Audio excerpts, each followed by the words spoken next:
Morning, everyone. Hi, I'm Shalini Kempker. I'm hoping you're going to enjoy our rock and roll evening today online. Welcome, everyone, to tonight's Scale Up to Success event. We have a partnership, as you all know, between E2E and IWG. The gentleman that you can see on the panel is Richard Morris, and you can also see Ty Roberts.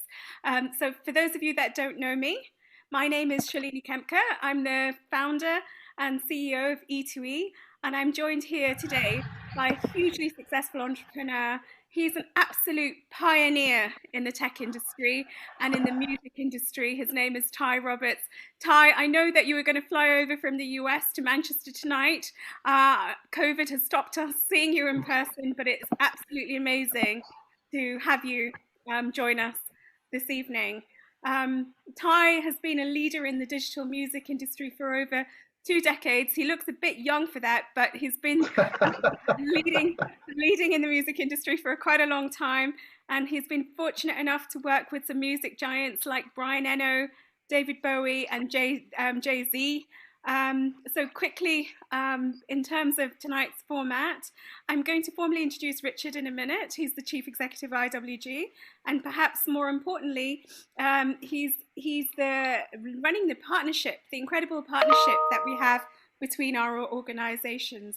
We'll then do a short poll, and it'll be my huge pleasure to formally introduce Ty Roberts, who's our keynote speaker and our guest of honor. We want to make this evening very interactive, so we're going to run a Q&A. In terms of the Q&A, I hope you know the drill now. We're using Zoom. Raise your hand. Raise your hand on the chat function in the Zoom function. And then Stephen will put you live. Please unmute yourself and introduce yourself. Pose a short, sharp question, because I think we're going to have a lot of questions tonight. And then Ty, Richard, or I will respond. You can also use the Q&A button and put questions there, and I can read those out as well if you're more comfortable with that. But before I start thanking you all, I'd like to say thank you to you all for taking the time to join us.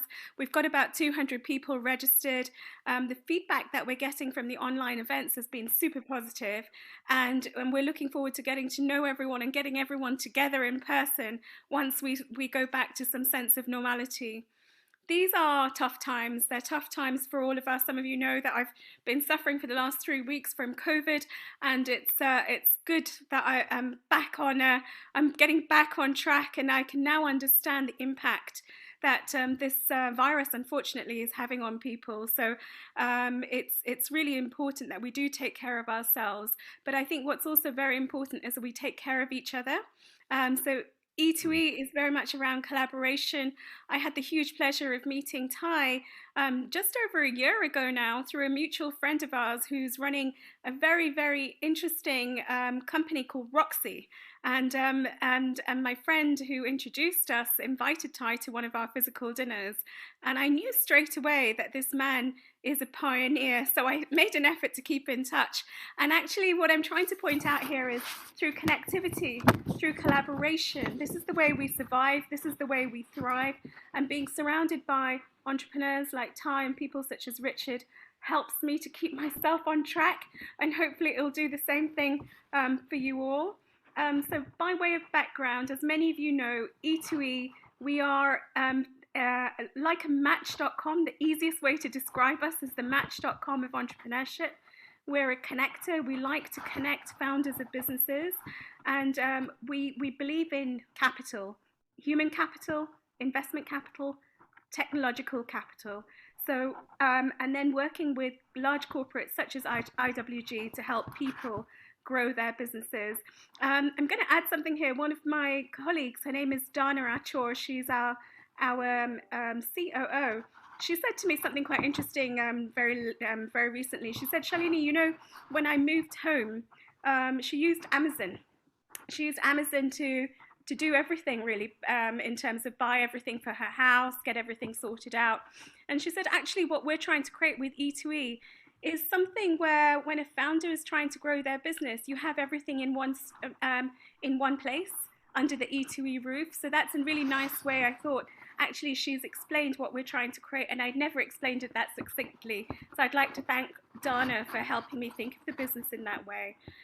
So we've helped a lot of businesses over the years, and we're trying to make sure that we introduce people to the best businesses possible. We have great partnerships, and the nice thing is we have mates rates. So with those partnerships, so with entrepreneurs, as you all know, it's expensive world out there. We're trying to keep our costs as low as possible. So these partnerships really help us provide you with services. We've got 23,000 members. They contribute 213 billion to the UK economy. They employ 1.15 million people. And this is how amazing you guys are, because this is the contribution that you make to the UK. My personal mission is to help make Britain a stronger place for technology and for business, and to start to scale your business. So as a part of that, I've been working with an organization which hopefully you've all heard of. It's a temporary organization called the Business Action Council. So my team and I, we've been quite instrumental in putting together the recommendations for the bounce back loan. I'm leading the sort of reporting into number 10 for the furlough scheme, for the employee retention scheme. So if you're using Flexi Furlough, myself and E2E have had a part to play in the Flexi Furlough.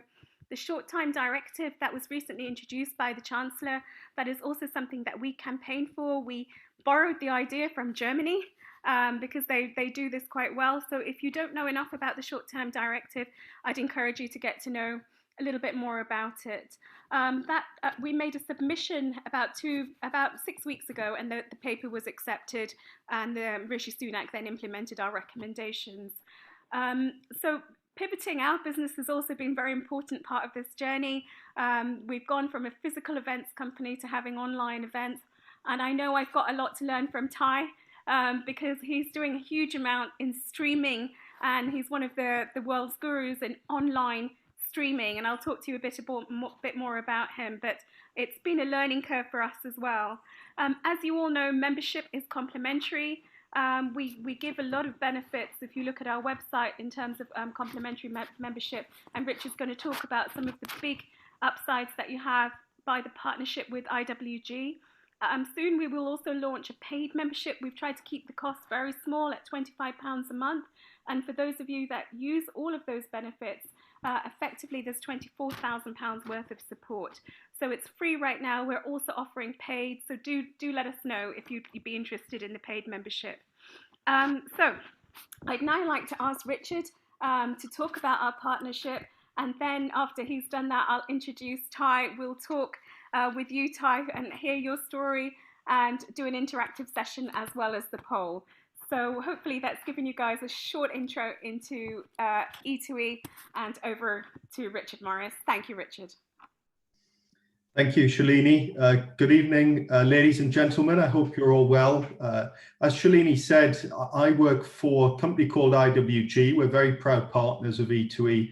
IWG stands for International Workplace Group, and we're really here to change the way in which people and businesses are able to consume office space, workspace all around the world. So we've been busy over the last 5 years building our global network of on-demand workspace, and that network today covers 130 countries, 1,500 cities, and 3,500 locations. All of those locations can be accessed using an app on a smartphone, and you can pay by the hour, pay by the day, or use any of those locations wherever you are in any of those countries, in any of those cities. So it's really about responding to changes in how businesses work, it's giving businesses more flexibility. It's enabling mobile workers to be more productive by using our network of high quality, conveniently located workplaces wherever they may be at the tap of a button using their smartphone. And I guess as we all sit here today hoping for a more normal world on its way next year, businesses and companies will change forever how they go about using workspace. There's no question about that. The way that people work has been changed forever by this pandemic. And our view is, looking forward, is that people will work from home more for sure, but our polling of customers shows that 90% of people want to have some time spent together with the people that they work with to enable connection and collaboration. I just think that our view is that our network of on-demand workspace will really come into its own as a result of the pandemic. So the great thing is that with your complimentary membership of E2E that Shalini spoke about just a moment ago, and through our very proud partnership that we have with E2E, we offer something to E2E members as follows. You can buy any of our products that we sell, whether that's a co-working desk or a private office or a business address with a virtual office. We offer 3 months free if you sign up for at least 6 months on one of those packages. We are also offering a 10% discount to E2E members on any of our meeting rooms or conference rooms in those 1,500 cities across 120 countries. We're offering for the next 6 months completely free access to our business lounge network. Again, you can find out more about that on the app. That includes motorway service stations across the UK, train stations and airports as well. So that's free to E2E members also. Shalini, have I covered all of I think they're the main elements, aren't they? You always pull me up if I miss any out. No, actually 10% discount on any day office booking. So this is, a lot of people who've been working from home for the last 6 months, they think, I'd like a change of scenery. Download our app on the Apple Store or the Google Play Store, and you can find a day office usually within 20 minutes of most homes in the UK, and you can pay by the hour or the day, 10% off for E2E members. That's all from me. Enjoy the event. I'm sure it'll be excellent, and hand back over to Shalini. Thank you.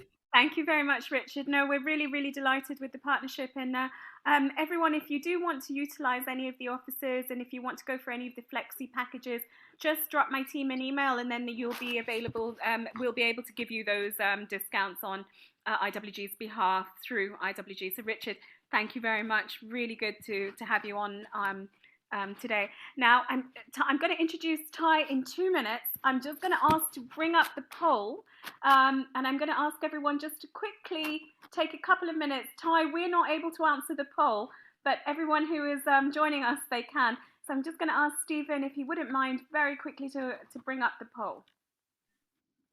Brilliant. So here's the quick questions. Firstly, I'm interested in E2E because events are very informative and educational. I make valuable, high-quality connections. I make use of the membership, or none of the above. If it's none of the above, drop us a line to say what would be helpful. Number 2, which of the below services would you need the most? Business services, consultation, lawyers, accountants, consultants, receiving flexi mentoring, finding non-execs, meeting like-minded people, fundraising, or offering your services to our members, or none of the above. Number 3, which of the following services would benefit you? Real-time private market data. We've just signed a contract recently with Dealroom, so let us know. We've also got a partnership with PitchBook. Sales intelligence software, digital marketing support, web hosting development, customer relationship management software, startup and SME data intelligence, none of the above. Would you benefit from discounted access to physical virtual office packages and meeting rooms, the partnership that we have with IWG? If yes, write yes, and we will follow up with you. If no, please just put no. Are you interested in discounted membership to the CBI? So if you become a member of E2E, we offer you 6 months free membership to the CBI. It normally costs around £1,000 for small businesses. So let us know if you'd be interested in that introduction. And when do you think you might be able to attend a physical event? Is it this year, next year, or later than Q1? Is it Q1 next year or later than Q1 next year? So if you just pick one of the answers there, that would be really, really helpful. So I'll let that running in the background. And now it's the star of the show. I'd like to formally introduce Ty Roberts. As I mentioned, Ty is a leader. He's an innovator who has worked at the forefront of the digital media industry since its inception, really. From his creative tools and work with artists like David Bowie and Brian Eno to formats such as high res and immersive, all focused on creating new experiences for music fans. Ty is also the CEO, and I'd like to congratulate you on this, Ty, and co-founder of his new business called Fantrax. He's transforming, as I mentioned earlier, the live streaming experience to one that delivers the highest levels of music and video production, along with immersive interactive elements that elevate the performance beyond a traditional live show, whatever live show can deliver. He was the co-founder of Gracenote, which we're all very familiar with. He was the first Chief Technology Officer of Universal Music Group. I think he was there and really built Universal Music Group. So you have to congratulate you, Ty, on that as well.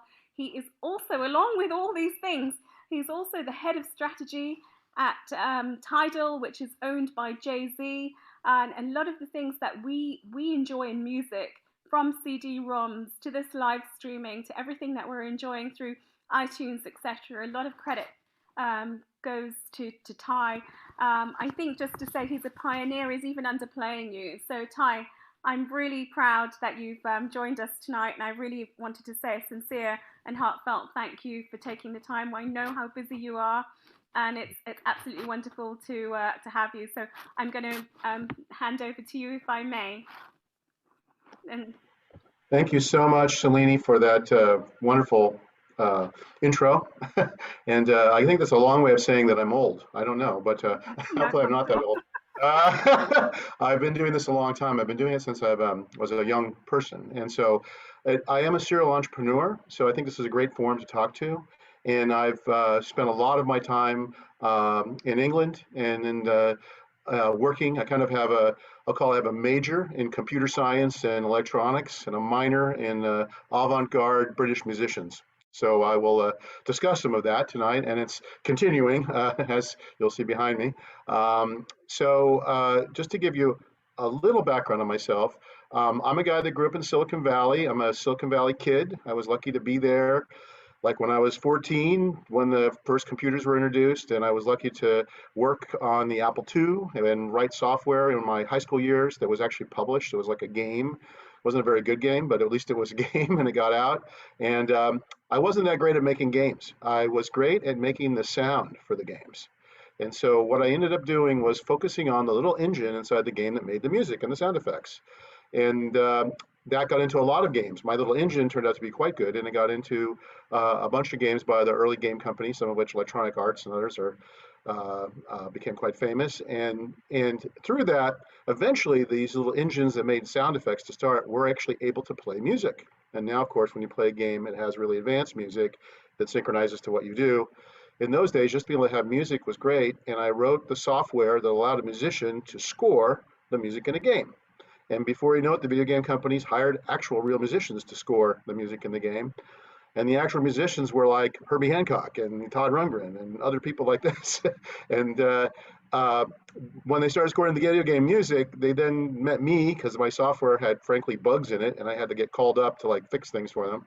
And I get on the phone with them, and I start as a young man, suddenly be on the phone with musicians that are quite, successful. And they say, this whole video game thing is kind of fun, but can we just get rid of that part? And can I just use this to make music? I was like, what do you mean? He's like, we just want to record this and like use this because it's much better than what I have access to. So that's what led me to connect with a whole series of musicians. I wrote some of the first music authoring software that was used on a broad basis. And so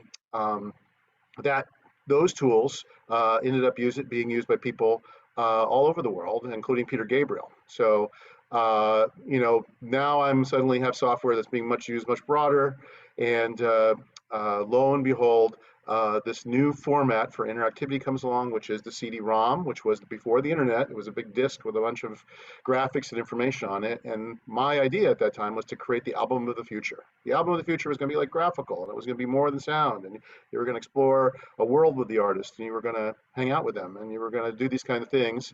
And so we made a prototype of that, me and another guy that was my partner at the time. And that prototype got shown to Peter Gabriel's manager.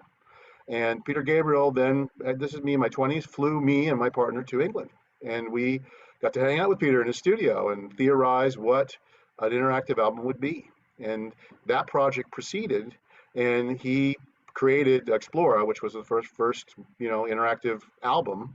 The only problem was is that the business situation for me as an entrepreneur at that time was to be more like a studio musician for him, and I really wanted to have like a company. I wanted to found a company, and I wanted to own my own intellectual property, and that wasn't compatible with being kind of frankly like a work for hire employee, which was the way that they worked with musicians in that way in those days.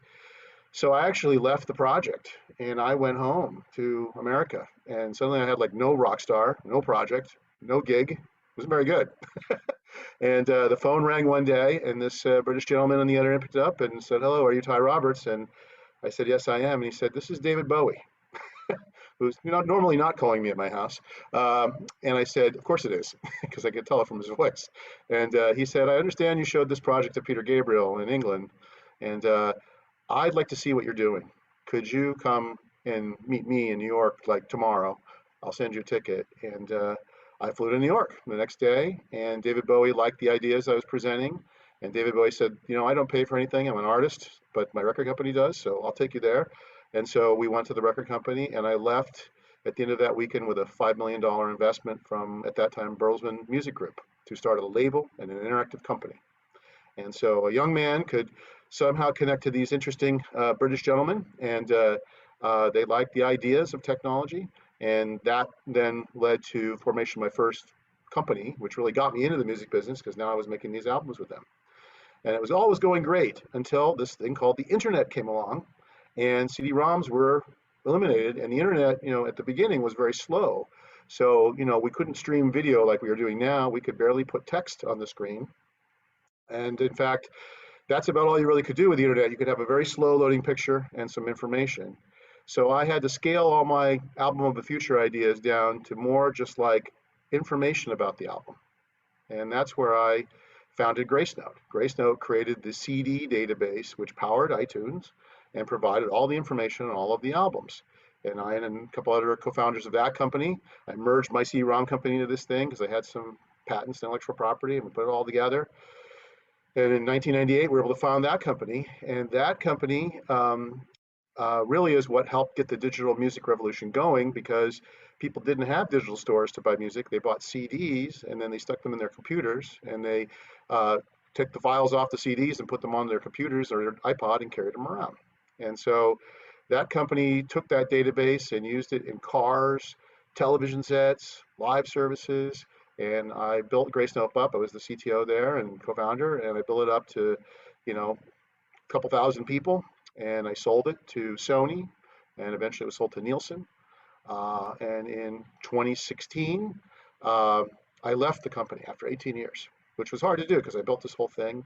But now I've had a different vision. I really wanted to get into the business of making content again with artists, because the internet had become fast. So we can have video like we have now, and I could do everything that I wanted to do back in the 90s off of that disc because everyone had broadband. And so now it was the time for me to see if I could evolve music from purely being sound and a little bit of information. You probably notice you only get a little bit of information with music. You're lucky if you get an album cover. Where's all the photos? Where's all the cool stuff around the artist? Where's the music videos are over in a different department in the music player. I wanted it all to be one experience that was going to be rich. And so I thought, I'm going to leave and do that. I need to go someplace where there's a lot of musicians. And I was lucky enough to be called to go to work for Universal Music Group. And Universal Music Group was looking for somebody to come in there and help them, develop the concepts for, what I guess would be certainly the digital streaming services, how they would evolve, but also broader concepts than that. And so I began to theorize, about how there should be a digital stage that would let artists perform and broadcast their music, that there should be different platforms for them that allow them to deliver these interactive, rich experiences. And so it was great because I got to see how the music business worked on the inside out, and I got to be at the top of the company, which was an honor, and see the great people that work in that company. They have obviously headquarters in the UK, and they're a force all over the world. So I needed that because I needed to see what the business was really like. But it wasn't really the place to start new businesses and be entrepreneurial. It's a large company, and they help businesses start, entrepreneur businesses start, but they don't actually start that many of them themselves inside the company.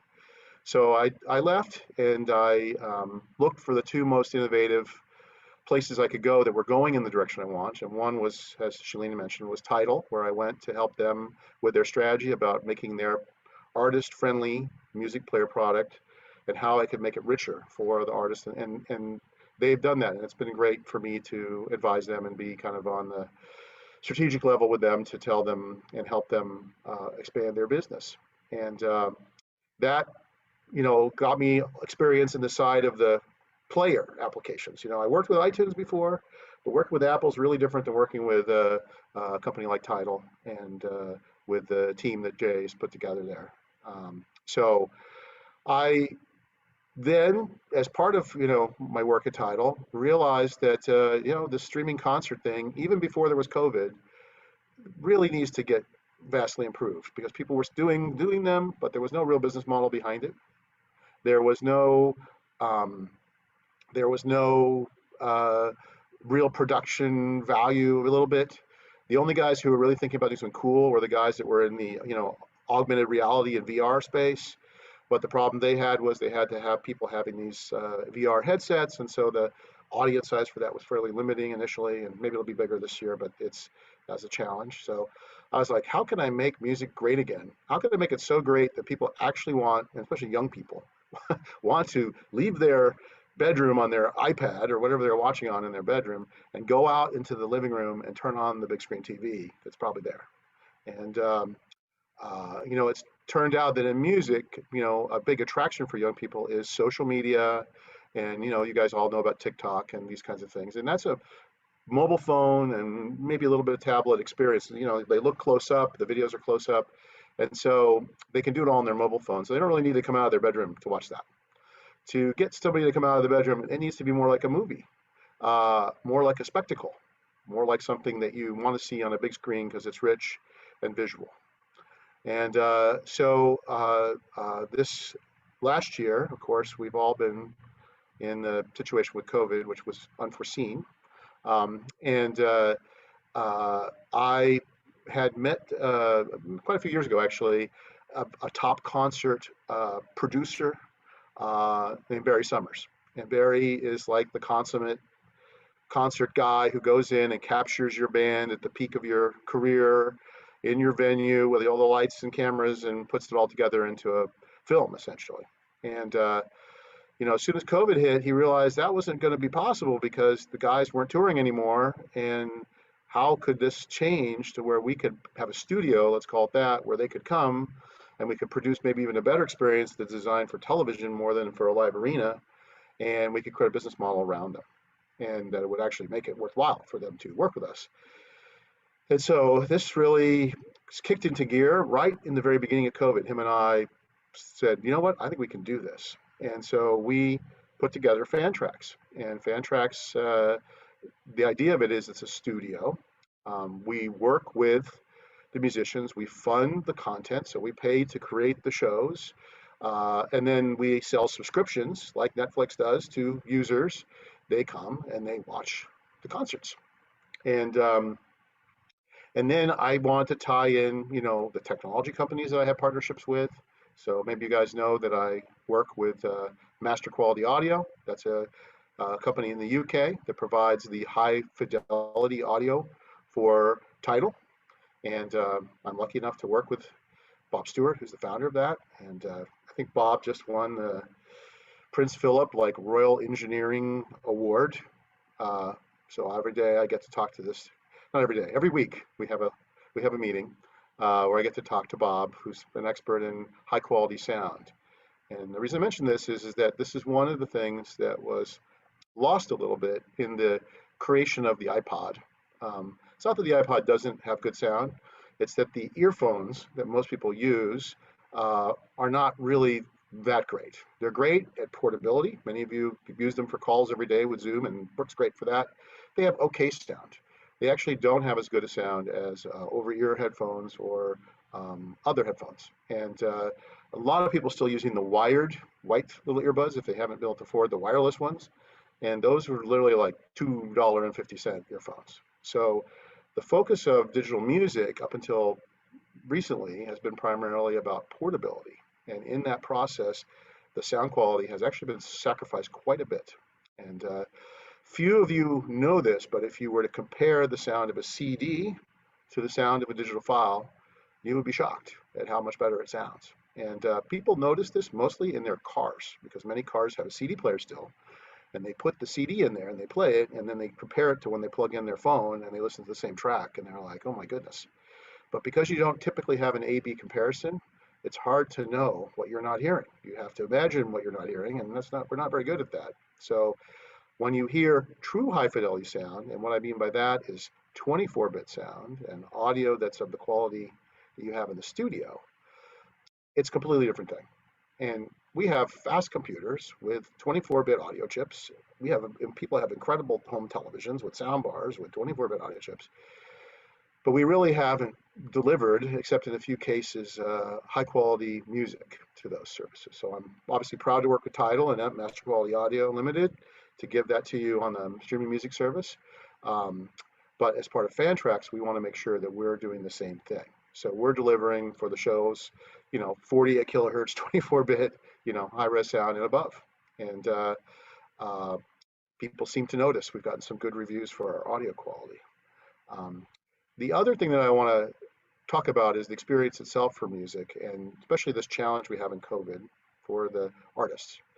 The artists are performing, I'm going to say, in a warehouse. It's not quite a warehouse. It's a little better than that. It's got air conditioning and a coffee machine. But the reality is, it's kind of like setting up a stage in there and stepping on stage. And if they were just there, it would be like a rehearsal. There's nobody there. There may be their manager, some friends are there, but there's not an audience. And so as a musician, they feed off of the energy of the audience. And this is something that needs to be restored if they're going to give you the kind of performance that they would have given in front of a live audience. And since we're all likely to see performances, at least for the next year, through streaming, potentially only, or if there is any live, it'll be a very, very limited audience. So, the reality is that I don't think I want to go a year without seeing some of my favorite artists, and certainly the artists themselves really need the support, because these guys are all entrepreneurs. They're each of them is a business with 100 people that depend on their entire thing for their existence. So the crew, the people that work with them, everybody. And so it's been devastating in COVID for the live entertainment business, absolutely devastating, and they are at a total standstill. Now, in the UK, you have done some things to help the live business. In the United States, we don't do a lot to help the music business at all, and we certainly haven't done anything to help the live entertainment business. So it's really a dire situation in the United States, which hopefully will change in the future. But I'm pleased to say that your country and others in Europe have risen to the charge and are doing more to help these critical venues, because a lot of these are historic venues that you wouldn't want to close. It'd be like losing I don't know, a historical building, essentially. It's an important part of society. So to go back a little bit to the crowd, the way in which I solved that problem is I created a technology which, first of all, brings the crowd into the concert on Zoom. So using the technology we have today, I create a big giant Zoom room, and some of the audience is invited in there. We don't invite 20,000 people in there, but let's say you get 100 people or 200 people in there, and then those images of those people are put onto big panels, video panels that are put in front of the band as they're performing. So you can imagine they can see people in these video windows. They're on stage, but they can at least see there's an audience, and the audience is jumping around in there. And then, of course, there's a chat that runs while the show runs, and people can chat in that chat window. And so what I did was I wrote software that takes the chat window, analyzes the stars and hearts and all the things that people are saying in there about the music, looks at the jumping around of the people in the video, and creates an audience excitement level, and then translates that audience excitement level to the sound of a live audience. So it is a pre-recorded live audience, but I build a multi-dimensional audience that's like level 0 is like the murmur in the venue when you're looking for your seat, and level 10 is like the finale and they're screaming out, I don't know, in his case probably Gavin, I love you, or whatever they're screaming at the at the end. And so the idea is that as the show ebbs and flows, and between the shows, we get the continuous sense that there's people out there, and they're doing this in sporting events, and they are doing this in other live performances like award shows and things like that. But I'm not sure that what they're doing is as dynamic as what I'm doing, and it worked really well. Um, so we're going to do a couple things here. One is I'm going to show you a short clip of the Bush show. So that's who's behind me. This is Gavin Rossdale and his band from Bush. That was Fantrack's first show. I'm really pleased to be able to work with Gavin and his band and his management team to create this show. Um, so it contains the crowd sound, which you're going to hear in there, and that's how it's generated.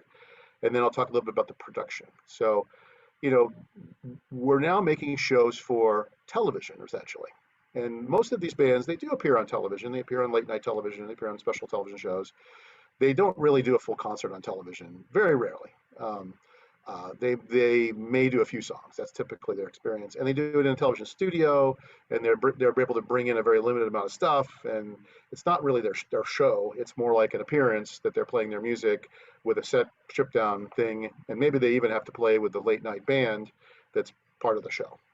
So in our world, we're actually creating a performance for the viewer at home, both on a mobile phone and on a TV, right? So we have to think about the close-ups for the mobile phone people because the screen's not that big, and we have to think about the performance for the at-home viewers. So helping the band understand how to perform for television, if they're not, is an interesting thing. Some of them know, but these just give you some examples. In a large arena, you run around a lot. You know, if you see Mick Jagger, he's the most famous guy for running around and jumping and making big gestures that play to the back of the giant arena. And on television, those come across like kind of crazy, and you wouldn't want to do that. In television, you need to move more slowly and more deliberately. And you need to understand that there are cameras that are capturing what you're doing. And you need to understand that there's like a light on the camera, which is going to turn on. And when the light goes yellow, it's about to turn on. When the light goes, red, it's on. And so the reality is you need to understand that you need to look at the camera and play to the camera a little bit if you want to connect to the people. Because like I'm kind of looking at you guys, you need to look through the camera to the imaginary audience that's out there. And so part of our production process is to rehearse with the band, to do the camera blocking, and to think about how we're doing this. This is why you can't really do this with like just robot cams or setting up cameras, and that's not what this is about. This is about a 10-person camera crew hooked to a live television production team who comes from live television music production, who's done many, many concerts and films. And I'm glad that we have that team. And then they work with the band to create the show. The visuals for the show, we need to deliver those. In an arena, these are like on big screens or big panels that are behind the band that are 30 feet tall to kind of like project these visuals out. Or it might be on a screen above the band, big giant screen. And so on television, we don't have that. So what we've done is we put the band on the screen.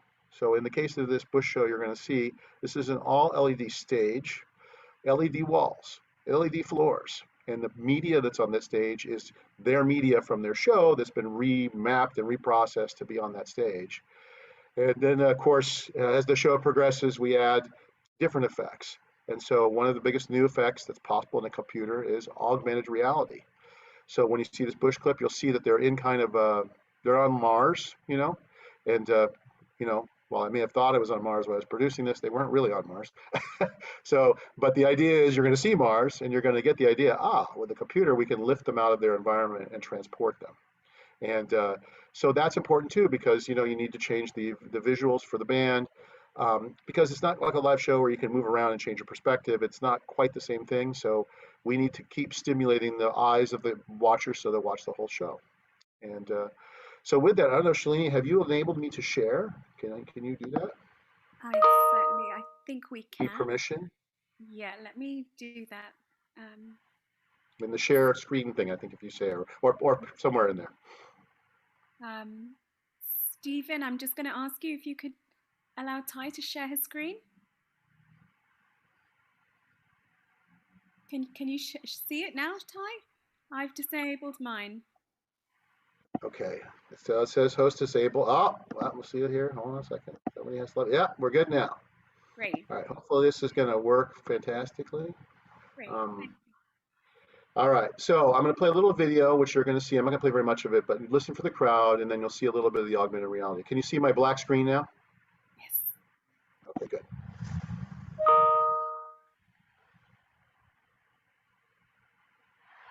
So you hear the crowd.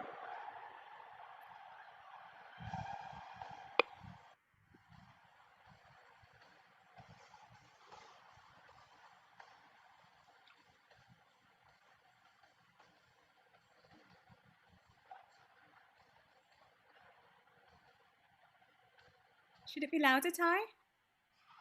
Yeah, can you guys hear it? Oh, I think we should make it a bit louder. Stephen, let's make it a bit louder. I don't know if you can do that. We'll see. I'm going to do this. I'm going to stop it. I'm going to go back and do it one more time and just see if we can. Yeah. Let me do this. This will make it much louder. Okay. Let's see now. How's that?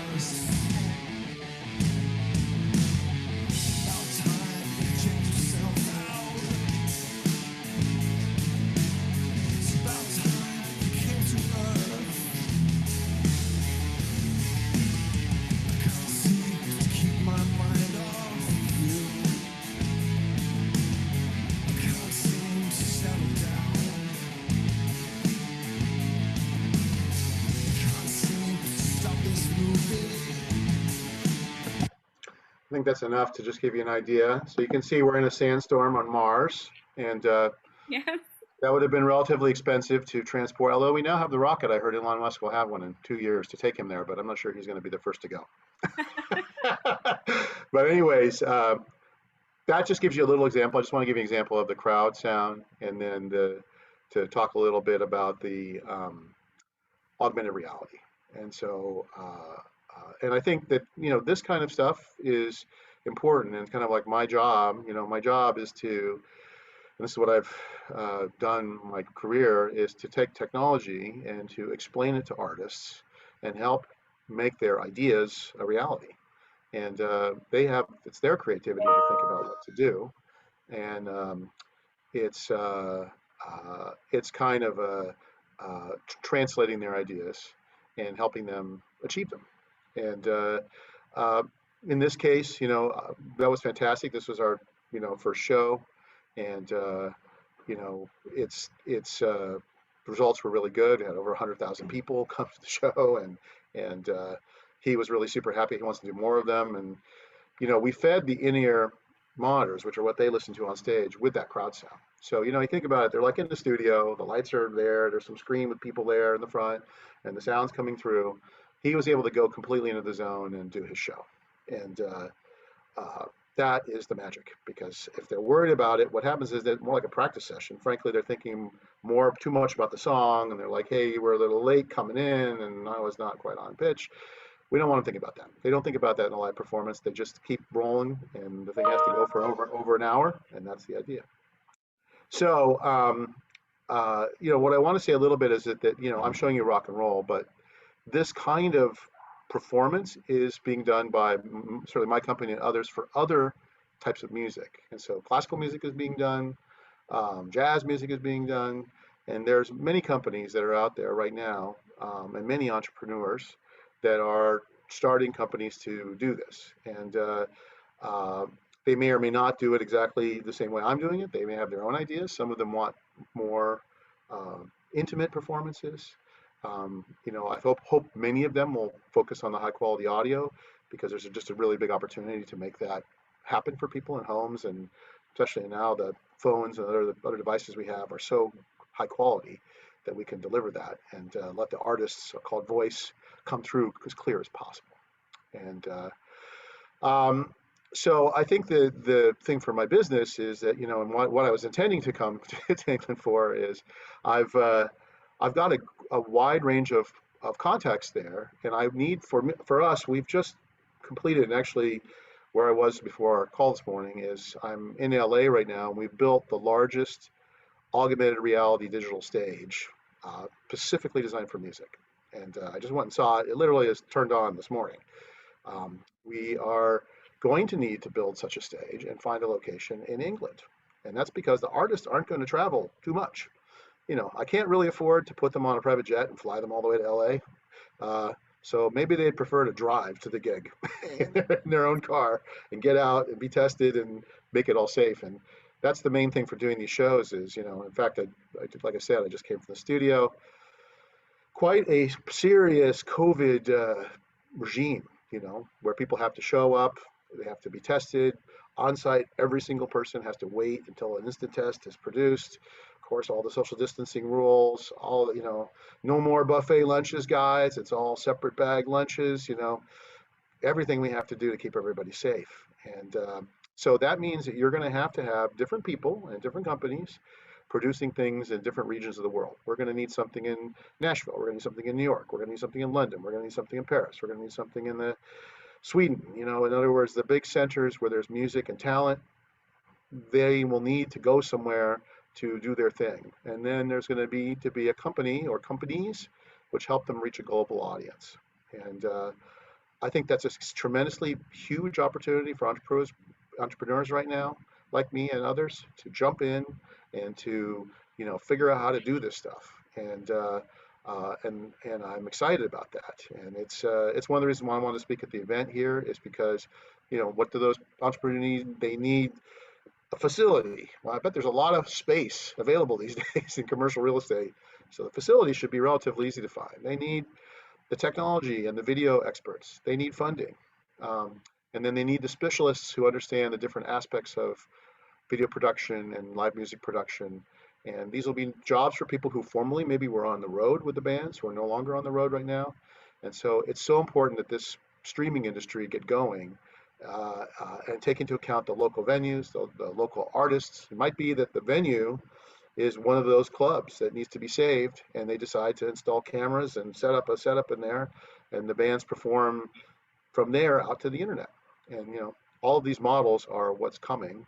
And I have always made myself available to advise people and to tell people what I know and to share my ideas. And I'm very open to that. And it's a little bit of a challenge because I can't travel to England, but I can travel virtually, and I can travel more frequently because I can be on here anytime I want. And it's good that I made a lot of connections while I was able to come frequently, and now I have to do it remotely, but I really need to depend on the partners I find there to do it. It is true that England is absolutely center for music and art, and with an insane amount of talented people. And it's critical that this get going for them and for the fans to have something to look at. We all need entertainment. Music's one of the greatest things we have. And I can't experience virtual food, but luckily I can experience virtual sound. And so that's what we need. So with that, I think we might want to take questions, Shalene. I don't know how you want to handle it. Yes, I'd definitely like to take questions. And I have to say, I've been blown away. What you're doing is actually making it so in our own homes. It's translating what we feel in a live event just in the comfort of our sofas. And that requires a huge amount of technology and knowledge and expertise. And you've been transforming the industry for a very long time, but you're really bringing live entertainment in a live way for us. So I'd love to be part of that journey with you and help you as much as we can. And hopefully some of our members will have some ideas. So let me kick off with the first question. So the venue that you're looking for in the UK, is it in London? Do you mind where it is? And what I'm sure we can help you a bit. Yeah, so here's the thing. I think we're going to need a couple different things. So one is, I have one venue. It's not a big venue yet, but the one venue I've been in touch with is, when I was at Universal Music, the head of video production, really for Universal Music, was this guy named Ray Mia. He's a really well-known director, and he has the Jack Randa Club in Liverpool. And this is a small club, but he's, of course, being the video expert, he has equipped this thing with the ability to transmit video. So I think I'm experimenting, going to experiment with him and there since I know him. And, you know, he's got some bands and people there in Liverpool. So actually, I think the beauty of, not the beauty, the benefit of the internet and COVID is that we can be anywhere. So while I think, yes, it would be great to have something in London, I Hmm. think it's also interesting to look at the other areas of England that have talent. And then the question is, it's really about where's the talent and how far do these guys want to drive and bring their stuff and set up. And so, you know, with Fantrax, we're going to try to do, you know, 100 shows, you know, in the next year. So that's a lot. So the reality is they're not all going to be a giant production with Bush. A lot of them are going to be emerging artists and other artists. And so we're just trying to figure out now how we could have a range of options. So in London, you know, there would be obviously the main thing that's necessary is uh, that there be a building that is got. So it would be great if it had done video production because they would have a fast internet connection. And actually for us, quite frankly, a redundant fast internet connection is extremely useful because you know, when the show is all set up and all the 200,000 people have tuned in, the show has to go on. And if it turns out that the internet goes down, that is bad.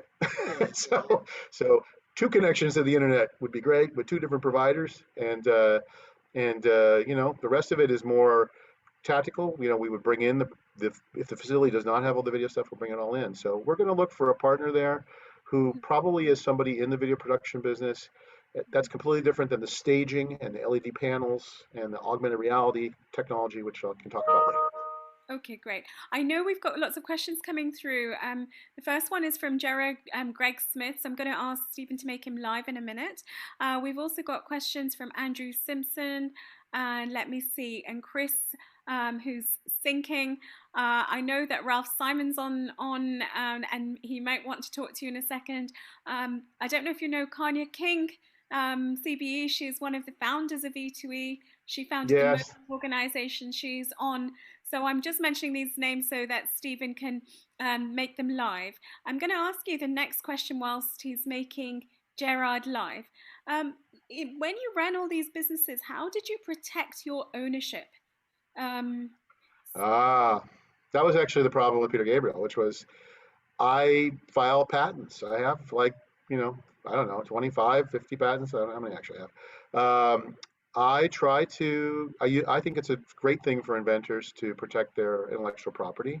And, you know, it was a big part of Gracenote. You know, we never, you know, we used it for more than defensive purposes, but it's important to, you know, own your ideas and put a stake in the ground and as you innovate. So in this area, there's plenty of, you know, we're just at the beginning. And, so the reality is, let's, you know, have a little bit of that. If I can do it, I will. And it takes time. You know, patents are a hard choice for inventors because, you know, they don't really come to fruition for a while, maybe 2 years or 3 years. So it's hard to focus on that when you're just trying to like pay the bills and get your idea out there. But it's important to do it to build value in your company because then when somebody else copies your idea, you can at least go to them and say, hey, you know, I actually have a patent and you should license and hopefully work it out. okay, fabulous. No, that's very good. And in terms of the equity, and Stephen, if Gerard could go live in a second, did you protect your equity? Yes. So so in that case, yes, for all the businesses I've had, we've had very traditional Silicon Valley model, where you know equity is a big part of the compensation package for the people in the company, including myself. And you know we right now Fantrax is kind of like in the friends and family super angel round stage, which has gone well. Um, and hope we'll be in the Series A stage next year. And so I intend to go through all those rounds. Now I'm just looking for those who want to, you know, if you want to rock and you think this is an interesting business, I'll explain to you why. But you know, we're out fundraising just like anybody else is. How much are you raising?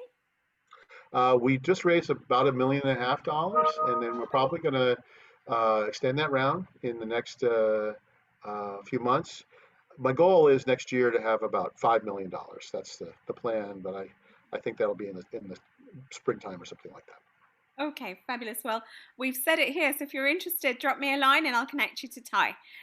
So I'm wondering if Gerard is live now, Stephen? Do we have Gerard? And if we don't, then maybe we can go to Andrew Simpson.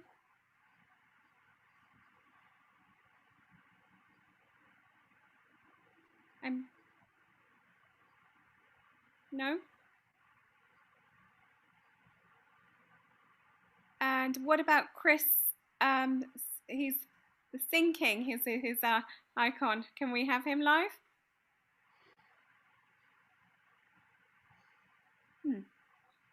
Interesting. It normally works fine. I'm wondering if we share the screen, has that changed the setup in any way?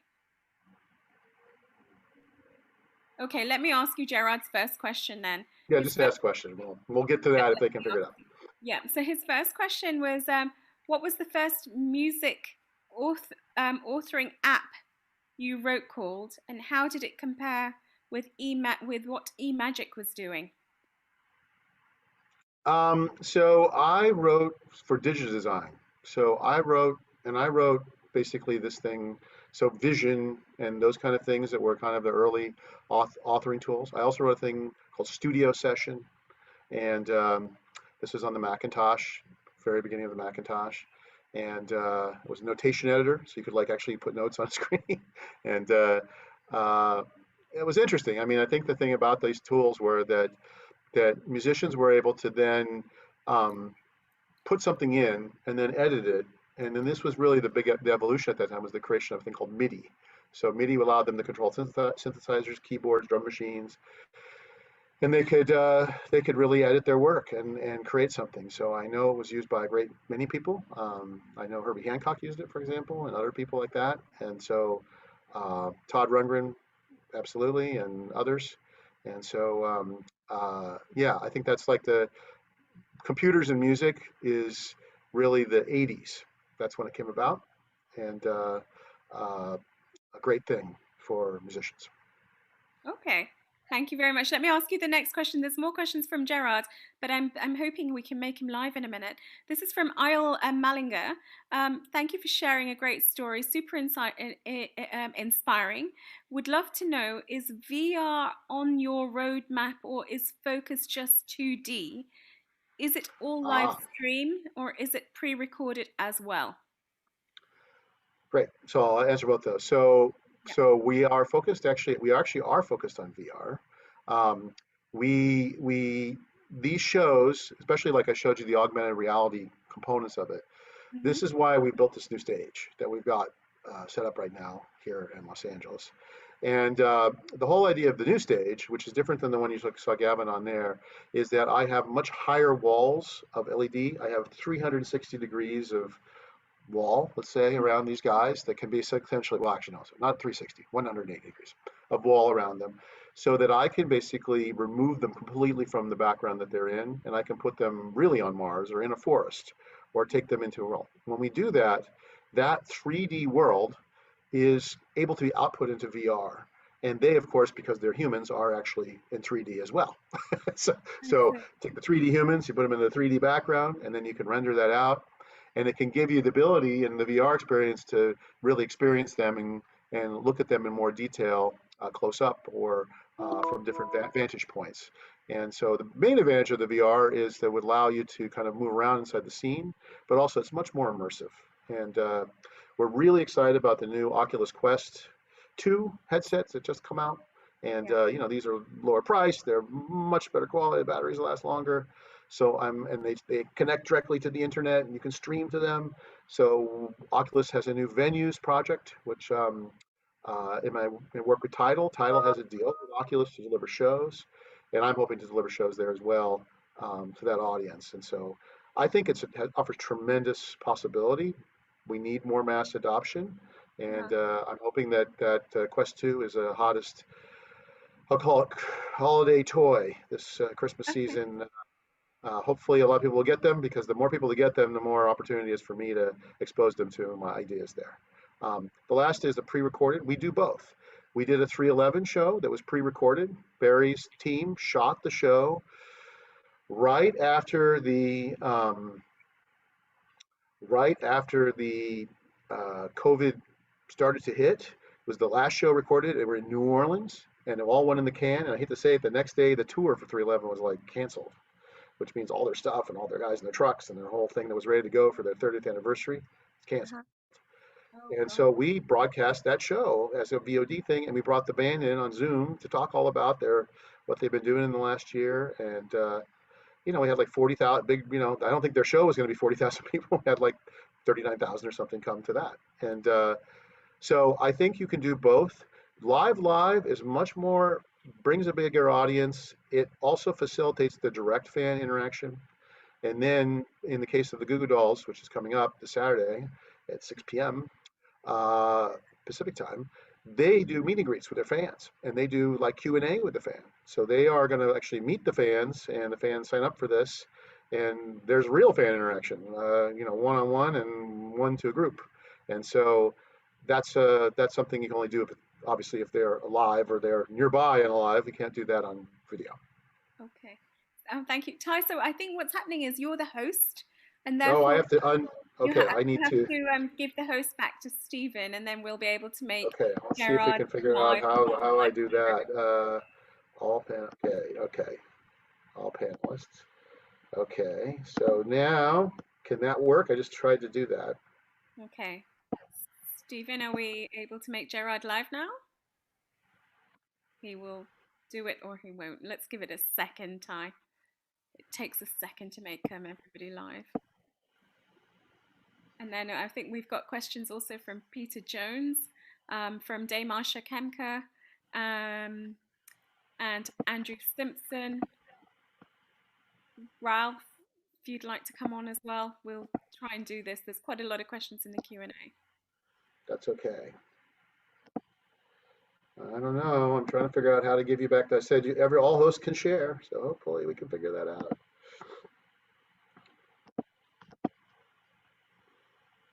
If I go here. Go to the share screen, and then I think. Yeah, that's what I did. I did share screen, and it's let me turn the. Yeah, so it doesn't show me sharing anything. Just make sure. There should be a button to say hand back to the host. Yeah, I'm looking right at it. Hold on. Hopefully we can figure this out. No problem. Says who can share advanced option. Yeah, no, it doesn't give me an option to hand back.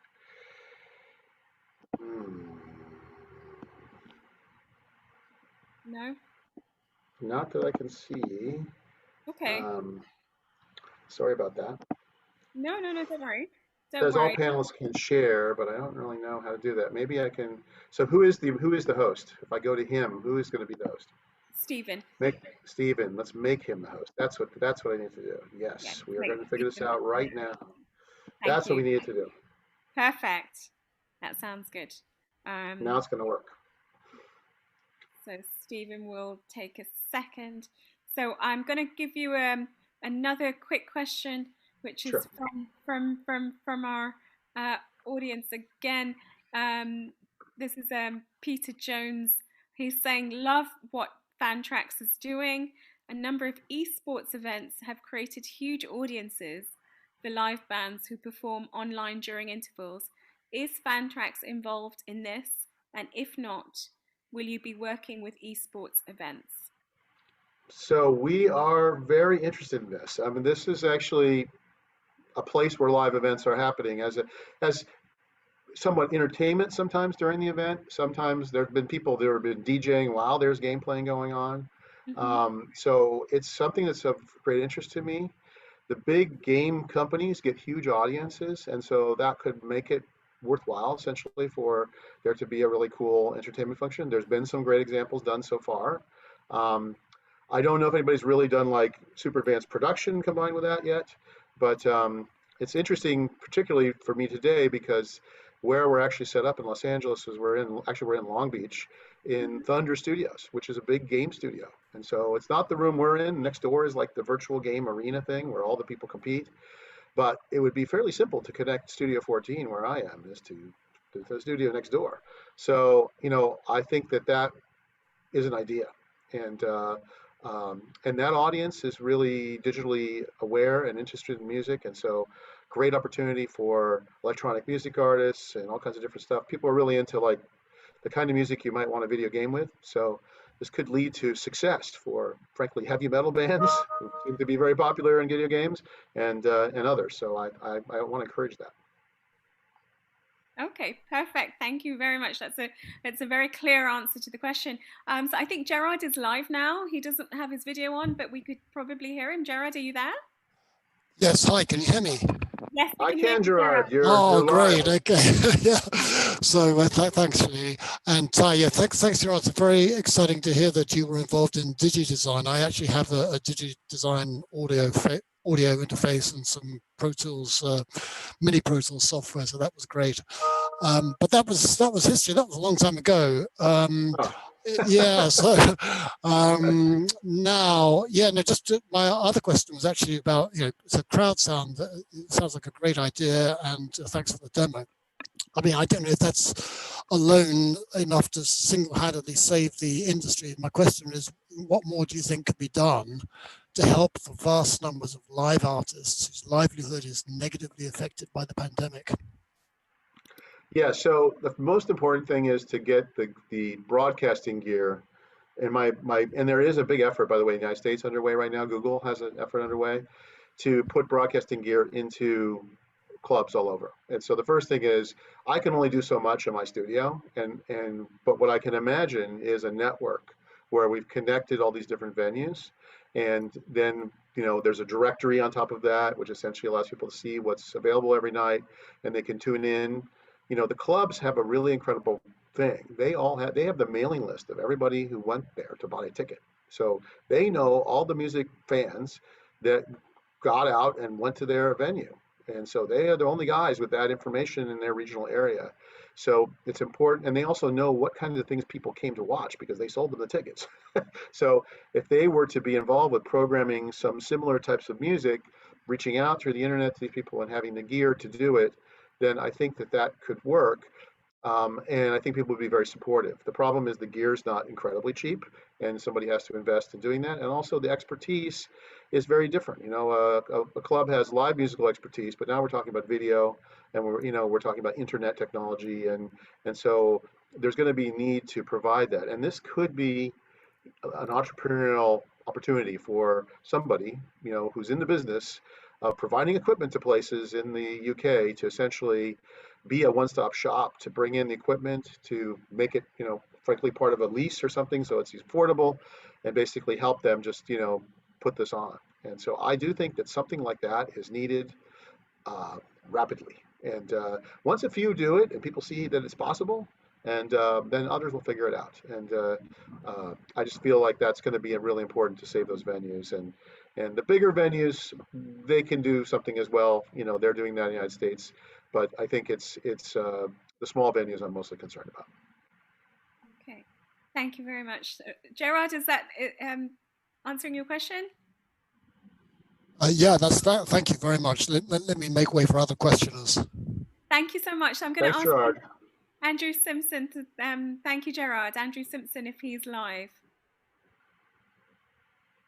And I think we've got Damarsha, and then we've got Chris, the Sinking, and we've got Ralph. I'm here. Hi, Andrew. Hi, Andrew. Now then, Long Beach, California. Yeah. I've got a friend who's a manager of Tequila Jack's. Do you know it? Mexican restaurant, Long Beach. I just walked by that last night. Tell him you know me, Andy Simpson, he'll give you a free meal. They're open, has many restaurants. They have outdoor, thankfully, and the weather's okay here still. He's had COVID, by the way. Sydney, his name is. Anyway, what it is, in the twilight of my working life, I've set up an entertainment business, and I've got involved in managing one or two artists, right? And we've also got plans we did have a plan to do a theatre tour, right? But because of this COVID thing, some of the theatres are now beginning to reopen, but with very small audiences. That's if they can sell the tickets, that is. Right.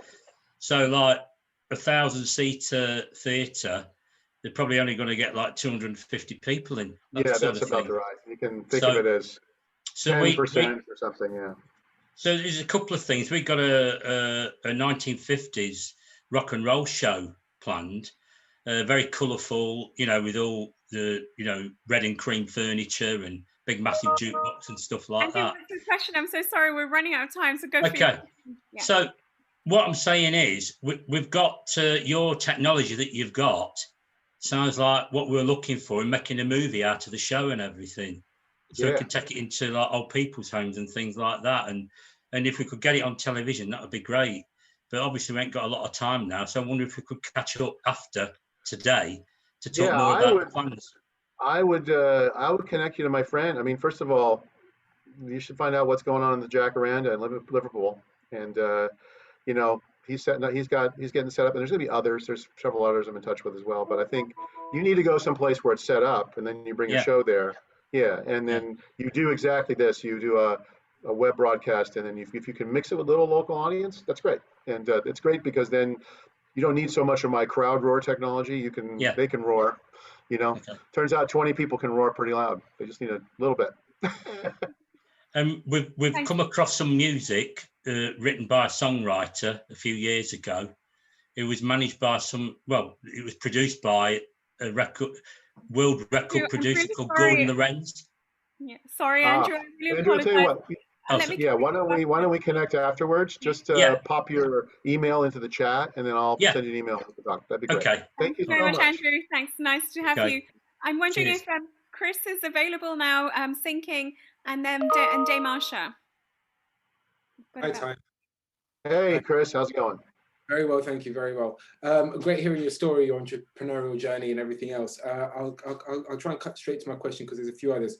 So I run Syncing. It's one of the top 250 channels on YouTube, music channels on YouTube now, with 20 million unique viewers a month. And we've got this big audience. We've got some great content.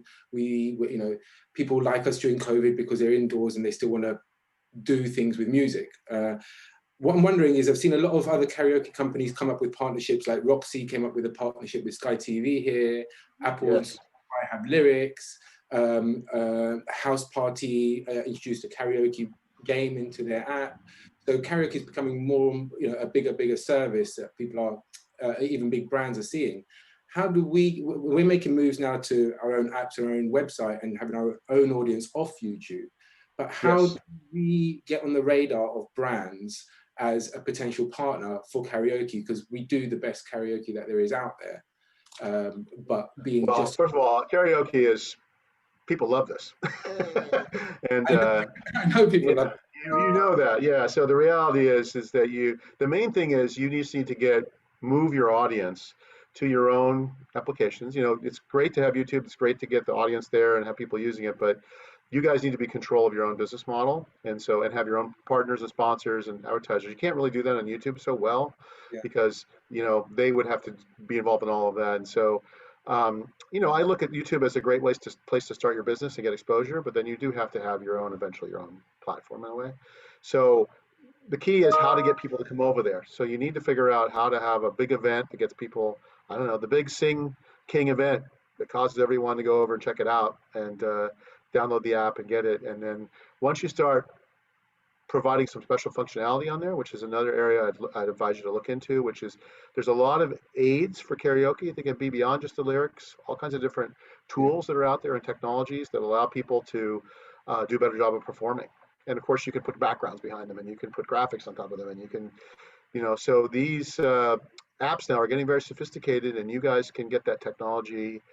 There's quite a few companies in the UK that have the technology that you need to do some of that. So I'd encourage, you know, again, if you want to put an email in the chat, I can give you a pointer to a couple of those. And but I do think you're doing the right thing, which is get to your own platform. It's a little tricky to get people off there. So easy to go to YouTube.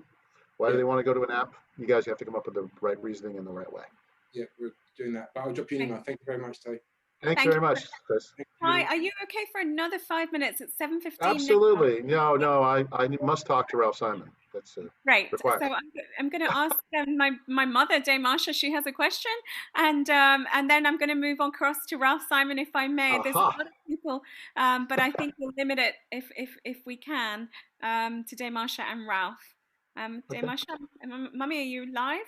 Yes, yes, I am live. Can you hear me? Yes. Oh my goodness, this is awesome. Hello, Ty. It's been. I never thought we'd be meeting like this, but we are now. Yes, I'm going to invite you to my home. I was going to offer to make it a studio, but I don't have any setups and no desire for that. It's all So right. I will bring the smoke machine in. It'll be fine. yes, We'll put some lights up. It'll be. It's all we really need. I promise I'll cook you a very nice meal. I'm a very good cook. So coming back to inspirational journey, my question is about your amazing leadership. You know, whether technological advances, innovation, creativity, whatever you achieve in practice, you have to surround yourself with the best people in the world. Yes. And within your industry, surrounding yourself with the best people is one thing, keeping them motivated, inspired, and interested, excited in your business. Please share some tricks of the trade. How did you do it? Well, as many people say, hire people smarter than yourself. But main thing is, this is the one thing about music that spent my career in music. People love music, and people who love music are very passionate about it. And it's easy to get people to come work on something like music because it's so interesting. Now, it also is frustrating in some ways too, because there's a lot of complexities in the music business, as it were. But attracting people isn't the challenge. It's helping them be successful and helping them. It's all a business of personal relationships. And so, it really is important that you are a trustworthy person, that you have a long, you say what you do and do what you say. It's the best way to get yourself out of trouble.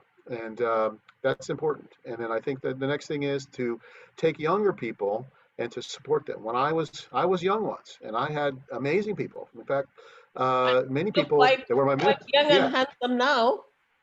Yeah, well, thank you. But I think I had these young people. When I was young, I had older gentlemen in the music business really take me under their wing and teach me about the business, and also explain to me about the personal relationships. And what they said to me was, once you're in music, people never leave.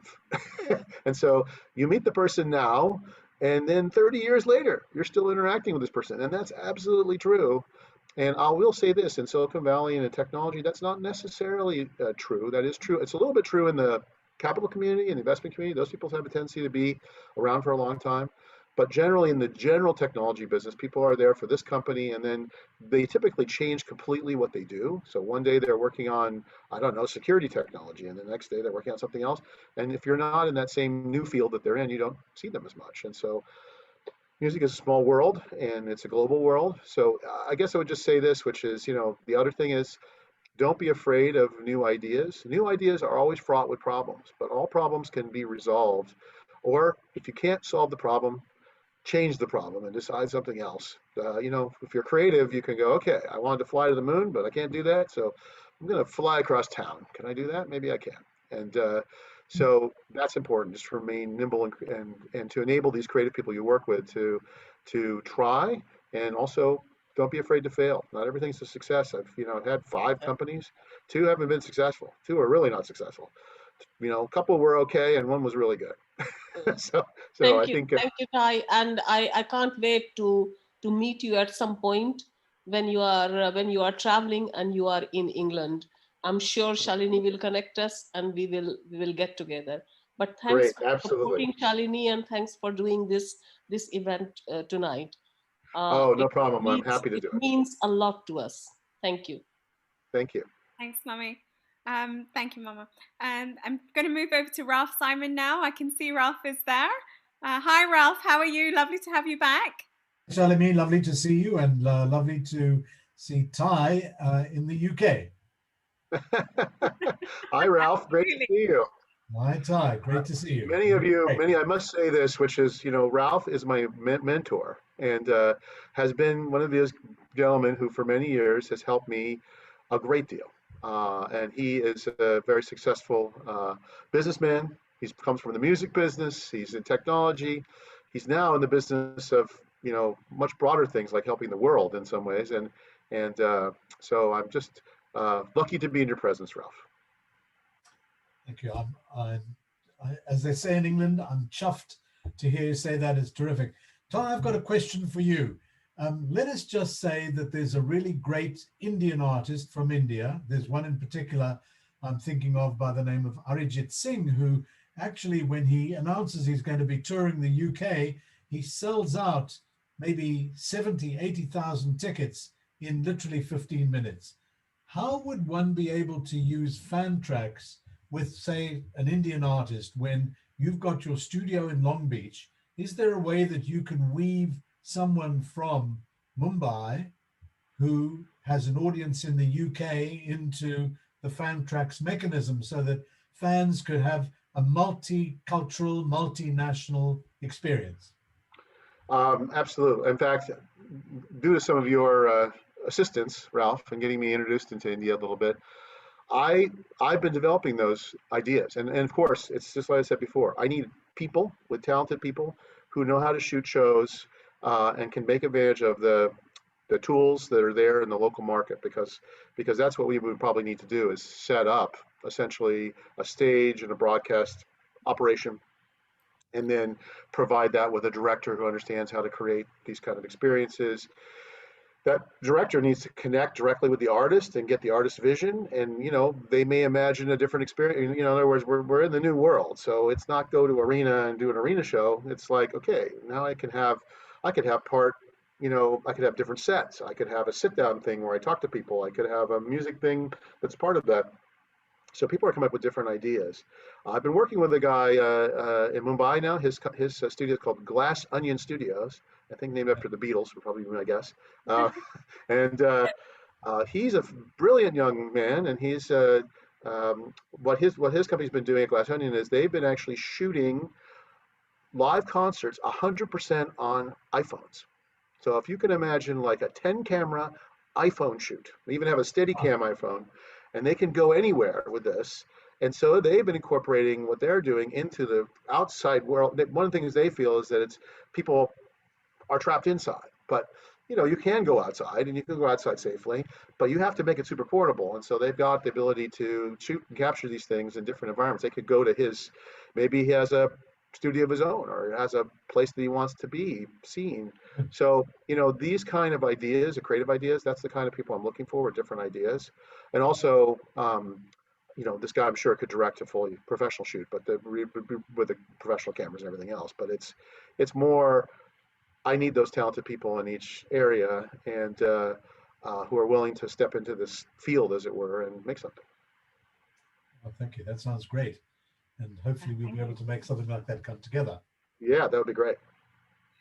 Ralph, but that was a great question, and I think it's a really good one to end it with, because it just shows how innovative TIE has been and is continuing to be, despite all of the challenges that we're facing. And TIE, I don't know how to thank you enough, because I've learned a lot about the music industry in just a short period of time today. We're recording this. I'm going to play it back so I can absorb a lot more of the information. I think what you're doing is revolutionary, and I want to say thank you on behalf of the 23,000 members that we have for the contribution that you've made globally to the music industry. And I hope you will be recognized with some kind of honors in the UK in time to come, and that should happen. So I want to say thank you. I've been recognized. I went to lunch with, as you mentioned, Rob Lewis with Princess Alexandra. So I got to, yeah. So, which is a great story, which I can't tell, but in a future talk I will. That sounds really good. So I want to say thank you very much. And I know that Kanye King wanted to say hello. There's Ralph Specht on the line. There's Nick Hines on the line. There's a lot of people who have a lot of things that they want to say. And I want to just say thank you to you.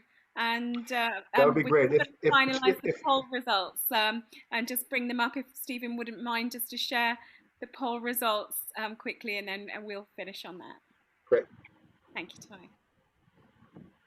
Okay, so everyone's interested in our events, most of all, and they find them informative and educational. Meeting like-minded people is what you value the most from our events. Startup and SME data intelligence is the winner in terms of what people would benefit from. Would you benefit from discounted access to virtual office packages and physical office packages?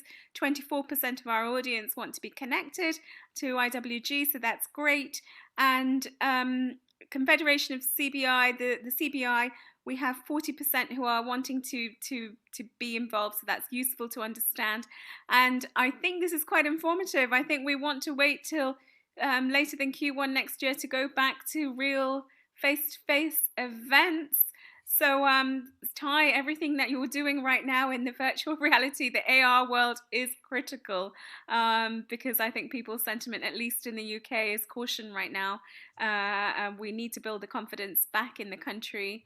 But I find this quite useful to understand, because it helps us as business owners to know that we have to keep evolving our businesses for an omni-channel type approach. So I'm hoping that we can help you raise some of that investment. I'm sure there'll be some interest coming through, and I will send you in the chat function. People have offered venues, etc. So I will share that with you, Ty. So thank you very much again for a very interesting and a wonderful webinar with you, and it was great to see the video that you played as well. So we wish you every success and look forward to being connected with you. Thank you. Thank you so much. I really appreciate it. It's great to talk, and I can't wait to see you in person. It's so sad that I'm here, but at least we can have fun across Zoom. All right. Yeah, I'm looking forward to that glass of wine with you and my mom's cooking with you. Okay. Thank you. Great. All right. Take care. Nice to see you. Thank you, everyone. Enjoy your evening. Tomorrow night we have Sacha Lord. He is huge in Manchester in the music industry. He's run festivals with millions of people. So at 6 o'clock tomorrow night with Sacha Lord, if you're free to join us. Thank you. See you. Bye-bye.